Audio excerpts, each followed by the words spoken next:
हाय, मी सुविधा. आज स्मरणीला मुद्दाम घेत नव्हती व्हिडिओमध्ये, तरी पण ती माझ्या खांद्यावर हात ठेवून आलीच व्हिडिओमध्ये आणि सांगत होती की मम्मा मी रेडी झाली आहे, तर मी स्कूलला चालली आहे, ते सगळ्यांना तू सांग म्हणून.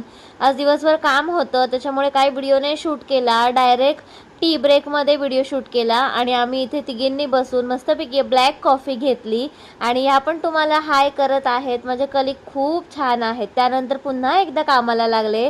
आज मी PU डिझाईनमधलं 3D बनवत होती. छोटं किचन आहे आणि कस्टमरची एवढी रिक्वायरमेंट नाही आहे. त्यांना एकदम सिम्पल सोबर असं किचनचं डिझाईन पाहिजे. दोन्ही साईडला पॅरलल असा प्लॅटफॉर्म आहे, तर ते मी पूर्ण डिझाईन करून घेतलं, कारण का उद्या ह्यांच्यासोबत मीटिंग आहे म्हणून. ऑफिसमधून निघालो. आज खूप दिवसांनी आम्ही तिघीजणी सोबत निघालो आहे ऑफिसमधून आणि लिफ्टमध्ये मस्तपैकी व्हिडिओ शूट केली. त्यानंतर घरी आली, जेवण बनवायला ठेवलं आणि स्मरणीसोबत आणि ह्यांच्यासोबत थोडा टाईम स्पेंड करत होती.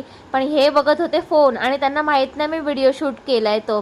आता जेव्हा माझा हा ब्लॉग पडेल तेव्हा त्यांना कळेल की मी व्हिडिओ शूट केला आणि मग तेव्हा मला बोलतील कधी व्हिडिओ शूट केलास, मला माहीत पण नाही. किती पण घाई गडबड असली तरी फॅमिलीसोबत थोडा तरी वेळ स्पेंड करायलाच पाहिजे. आज जेवणामध्ये होती प्रॉन्स बिर्याणी, जी की आम्हाला खूप दिवसापासून खायची होती, पण चांगली कोलंबीच मिळत नव्हती. पण आज फायनली मिळाली आणि मी मस्तपैकी प्रॉन्स बिर्याणी केली, जी स्मरणीला आणि ह्यांना खूप आवडली.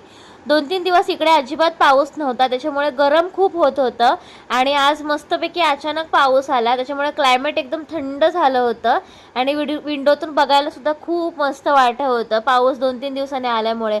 उद्या स्मरणीला स्कूलला सुट्टी आहे म्हणून तिच्या श्लोक दादाकडे जात होती. तिला खेळायचं होतं आणि मावकडे राहायचं होतं म्हणून ती श्लोककडे गेली आणि असा होता माझा आजचा दिवस. बाय.